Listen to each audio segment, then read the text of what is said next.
കൊട്ടിയൂരിൽ അത്തം ചതുശ്ശതവും വാളാട്ടവും നാളെ. കുടിപതികളുടെ തേങ്ങയേറ്, പായസ നിവേദ്യം, കൂത്തുസമർപ്പണം എന്നിവ നടക്കും. അത്തം നാളിൽ പന്തീരടിക്ക് നടക്കുന്ന ശീവേലി മഹോത്സവത്തിലെ അവസാനത്തെ ശീവേലിയായിരിക്കും. കൊട്ടിയൂർ വൈശാഖ മഹോത്സവത്തിന്റെ അത്തം നാളിലെ ചടങ്ങ് നാളെ നടക്കും. അത്തം നാളിൽ വാളാട്ടം, കുടിപതികളുടെ തേങ്ങയേറ്, പായസ നിവേദ്യം, കൂത്തുസമർപ്പണം എന്നിവ നടക്കും. അത്തം നാളിൽ പന്തീരടിക്ക് നടക്കുന്ന ശീവേലി മഹോത്സവത്തിലെ അവസാനത്തെ ശീവേലിയായിരിക്കും.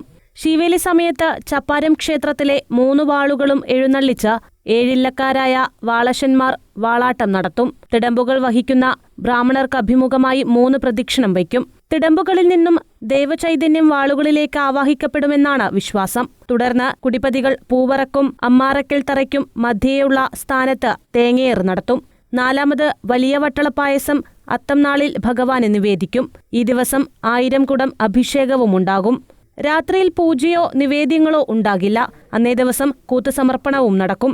ബുധനാഴ്ച തൃക്കലശാട്ടോടെ വൈശാഖ മഹോത്സവം സമാപിക്കും. News bureau, Peravoor.